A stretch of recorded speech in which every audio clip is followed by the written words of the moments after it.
જય દ્વારકાધીશ, જય માતાજી બધા જ મારા સોશિયલ મીડિયા પરિવારને. અને આજે કંડક્ટર ભરતી વિશે સંપૂર્ણ માહિતી, કારણ કે ઘણા બધા લોકોને મારામાં કોલ મેસેજ આવતા હતા અને કહેતા હતા કે આતુભાઈ તમે મને કંડક્ટર ભરતી પ્રક્રિયા વિશે માહિતી આપો, કારણ કે અમારે ફોર્મ ભરવું છે.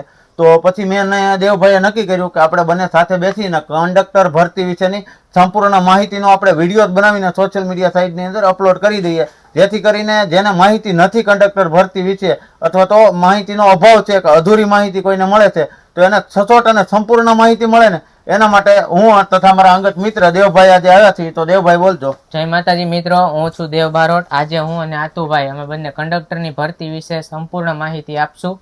તો સૌથી પહેલા છે ને કંડક્ટરની ભરતી બહાર પડે ને ગુજરાત સરકાર તરફથી, ત્યારે સૌથી પહેલા ગુજરાત સરકારની website Ojas Gujarat government .in છે ને એના ઉપર સંપૂર્ણ માહિતી અને માહિતી પુસ્તિકા બધું એના ઉપર જ બહાર પડે છે. તો એ વેબસાઇટમાં જ્યારે જાહેરાત કરવામાં આવે ને પછીથી આપણે ફોર્મ ભરવાની શરૂઆત કરીએ કે, અને ફોર્મ ભરવાનો સમયગાળો છે ને એક્ઝામ્પલ હું તમને આપું કે 7મા મહિનાથી ફોર્મ ભરવાનું ચાલુ થતું હોય તો 1/7 થી 15/7/2026 સુધી ફોર્મ ભરી શકીએ. આ ખાલી દાખલા તરીકે કહું છું. અને આવનારી ભરતી કઈ તારીખમાં અને ક્યારે આવે એનું કઈ નક્કી નથી, પણ નજીકના ભવિષ્યમાં ટૂંક સમયની અંદર ભરતી આવવાની શક્યતાઓ છે. કંડક્ટરની ભરતી માટે સૌથી પહેલા આપણે પાસે હોવું જોઈએ ફર્સ્ટ એડ સર્ટિફિકેટ. તો ફર્સ્ટ એડ સર્ટિફિકેટ કાઢવા માટે આપણા જિલ્લાની અથવા આપણી નજીકની કોઈ પણ રેડ ક્રોસ સોસાયટીમાં જવાનું હોય છે.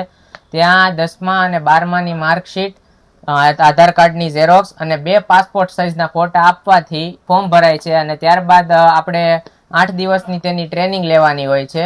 ત્યારબાદ 3 મહિના માટે તે લોકો આપણને કામ ચલાવ સર્ટિફિકેટ આપે છે. અને આ કામ ચલાવ સર્ટિફિકેટથી આપણે આરટીઓમાં જઈને કંડક્ટરનું બેઝ લાયસન્સ કાઢી શકીએ છીએ. કંડક્ટરનું બેઝ લાયસન્સ કાઢવા માટે ફર્સ્ટ એડ સર્ટિફિકેટ અને બીજા અન્ય જરૂરી ડોક્યુમેન્ટ લઈને જવાનું હોય છે. અને ત્યારબાદ કોઈ પણ સાયબર કાફે કે ઓનલાઈન પ્રક્રિયા કરી અને આપણે ફોર્મ ભર્યા બાદ આપણા નજીકના આરટીઓએ જઈ આપણા જિલ્લાના આરટીઓમાં જઈને આપણે ફોર્મ ભરવાનું, ડોક્યુમેન્ટ સબમિટ કરી અને વેરિફિકેશન કરવાનું હોય છે. ત્યાંથી આપણને કંડક્ટરનું બેઝ લાયસન્સ આપવામાં આવે છે. કંડક્ટરની ભરતીમાં તમે નોકરીએ લાગી ગયા, બધી પ્રક્રિયા પૂર્ણ કરી લીધી, તો તમારો પગાર હોય છે 26,000 રૂપિયા અત્યારના હાલના સમયગાળા પ્રમાણે.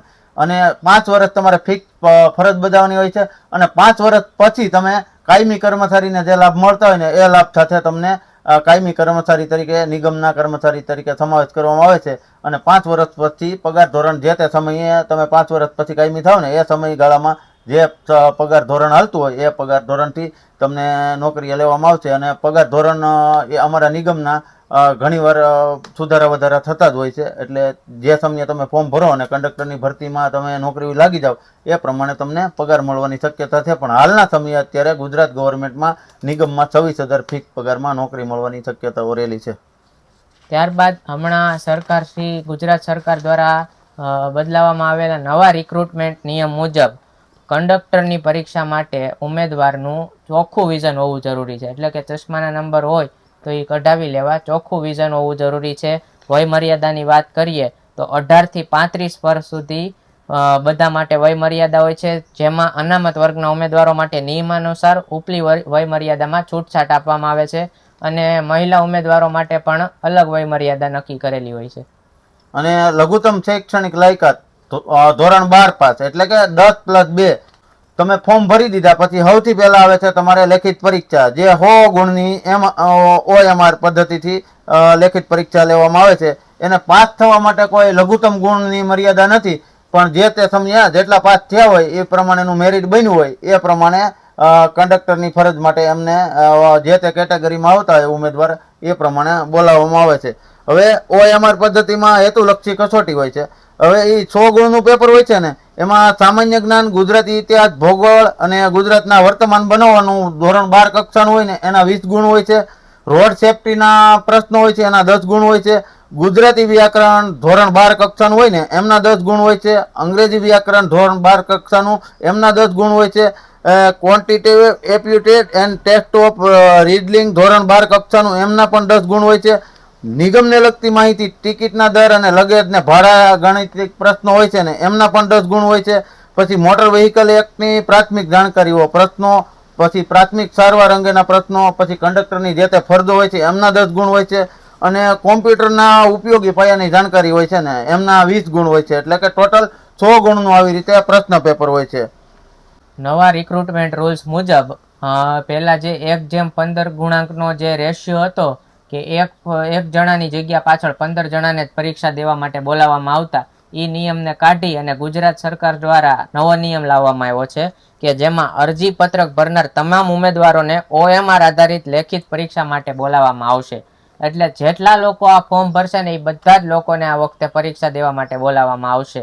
અને પરીક્ષાના કુલ ગુણાંક હશે 100 માર્ક હશે અને સમયગાળો હશે 1 કલાકનો હશે. આ કંડક્ટરની ભરતી પ્રક્રિયાની અંદર સૌથી વધારે કોઈ જો ઉમેદવારને મૂંઝવતો પ્રશ્ન હોય છે ને તો ઉંમર મર્યાદાનો. તો 35 વર્ષ સુધીના 18 થી 35 સુધીના ફોર્મ ભરી શકે છે. એમાં કયા વર્ગને કેટલા વર્ષની ઉંમર મર્યાદા આપવામાં આવેલી છે ને વધારાની છૂટછાટ, એના વિશે હું માહિતી આપું છું કે સામાન્ય વર્ગમાંથી કોઈ પણ મહિલા ઉમેદવારે ફોર્મ ભરેલું છે ને તો એને 5 વર્ષની છૂટછાટ મળશે, એટલે કે 40 વર્ષ સુધી એ ફોર્મ ભરી શકશે. પછી તમામ અનામત વર્ગના પુરુષ ઉમેદવાર હોય ને એને પણ 5 વર્ષની ઉપલી છૂટછાટ આપવામાં આવશે, અને તમામ અનામત વર્ગની મહિલા ઉમેદવારોને ઉપલી મર્યાદામાં 10 વર્ષની છૂટછાટ આપવામાં આવે છે, એટલે કે એ 45 વર્ષ સુધી ફોર્મ ભરી શકશે. પછી ઘણા બધા લોકો પોતાનું ફોર્મ ભરી દે અને પછી પાછળથી ઘણા બધા સર્ટિફિકેટો કઢાવતા હોય છે. ખરેખર ફોર્મ ભર્યા પછી કોઈ પણ સર્ટિફિકેટની ડેટ હશે ને તો એને નિગમ દ્વારા માન્ય નહીં રાખવામાં આવે. જો ધોરણ 12ની માર્કશીટ, વયજાતિ, કોમ્પ્યુટરનું પ્રમાણપત્ર, conductor licence, first aid certificate, બેજ વગેરે પ્રમાણપત્ર, માર્કશીટ અરજી કરવાની છેલ્લી તારીખ ધ્યાનમાં લેવામાં આવશે. ત્યારબાદના પ્રમાણપત્રો ગમે તે બનાવેલ હશે તો એને ગ્રાહ્ય રાખવામાં આવશે નહીં. અરજીપત્રક રદ થવાની શક્યતાઓ રહેલી છે. ધોરણ 12 થી ઉપર તમે કોઈ પણ ભણેલા હશો બીજું વધારાનું, એ ભણતરને કોઈ પણ માન્ય ગણવામાં નહીં આવે. 12 પાસ ઉપર જ ભરતી છે એટલે તમારું 12 પાસ સુધીનું ભણતર જોવામાં આવશે. જો ધોરણ 12ની પરીક્ષા તમે ખાનગી ઉમેદવાર તરીકે પાસ કરેલી હોય તો તમે જે સ્કૂલમાંથી પાસ કરી હોય ને તે સ્કૂલના ખાનગી ઉમેદવાર તરીકે તમે પરીક્ષા પાસ કરેલ છે ને એનું પ્રમાણપત્ર રજૂ કરવામાં આવશે.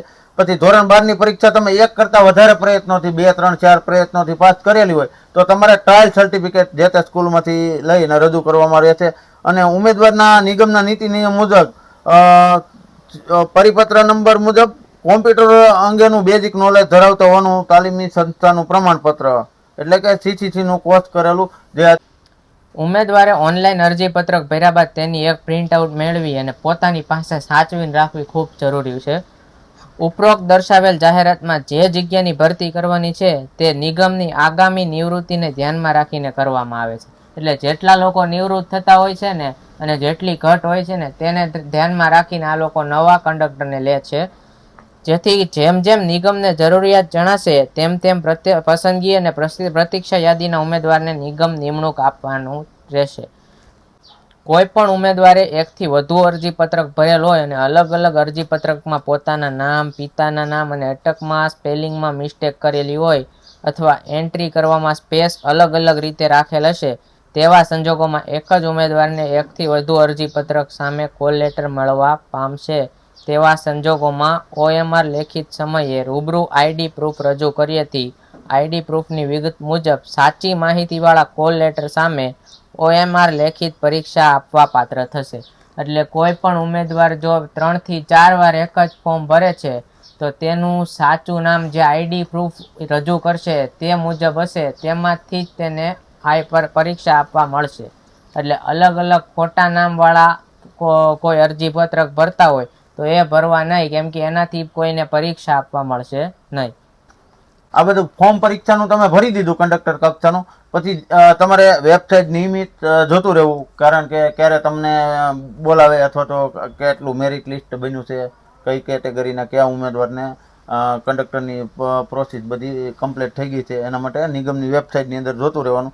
અને ઓનલાઈન અરજીપત્રકમાં ઉમેદવાર દ્વારા વિગતો જે દર્શાવેલી હોય, શૈક્ષણિક લાયકાત, અનુભવ કે કોઈ પણ વિગત ખોટી જણાશે નિગમને તો તમારું ઉમેદવારી પત્રક આપોઆપ રદ થવાની શક્યતાઓ રહેલું છે. અને અનુભવ તેમજ અન્ય વિગત કોઈ પણ ખોટી વિગત તો હોવી જ ન હોય. આ કક્ષા માટે નિગમ દ્વારા અરજીપત્રક ઓનલાઈન ભરવામાં આવે છે. જે માહિતી માંગેલ હોય છે તે માહિતીની વિગતો ઉમેદવાર છુપવામાં આવી હોય અથવા ખોટી માહિતી આપવાનું નિગમને માલુમ પડશે તો તેવા ઉમેદવારની ઉમેદવારી ગમે ત્યારે નિગમ જે નિર્ણય લે એ મુજબ રહેશે.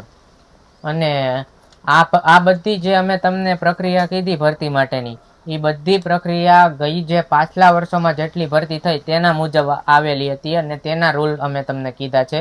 હવે જ્યારે આ નવી ભરતી આવે એમાં અમુક નવા નિયમો પણ એડ થશે. તો એવા અમુક નિયમો હશે ઈ જ્યારે ભરતી બહાર પડશે ને એ બહાર પાડશે જ્યારે નિયમો, ત્યારે અમે લોકો પાછા તમને સોશિયલ મીડિયા મારફતે તમને જણાવશું, જેથી કરીને તમને કોઈ પ્રશ્ન ન થાય. અને આ ભરતીમાં કે આ પ્રક્રિયામાં તમને જો કોઈ પ્રશ્ન હોય તો કોમેન્ટ સેક્શનમાં તમે અમને પૂછી શકો છો. અમે એનો યોગ્ય જવાબ તમને પાછા કોમેન્ટથી આપશું. તો હાલો, જય માતાજી, જય દ્વારકાધીશ. બધા મિત્રોને જે માહિતી આપી છે એ માહિતી ગમી હોય તો અમને સપોર્ટ કરજો, અને આવનાર ભરતી જ્યારે આવે ત્યારે એની જે માહિતી મળશે એ અમે તમારા સુધી પહોંચાડવાની કોશિશ કરશું. અને ત્યાં સુધી મને તથા દેવભાઈને રજા આપો. જય માતાજી, જય દ્વારકાધીશ. જય માતાજી.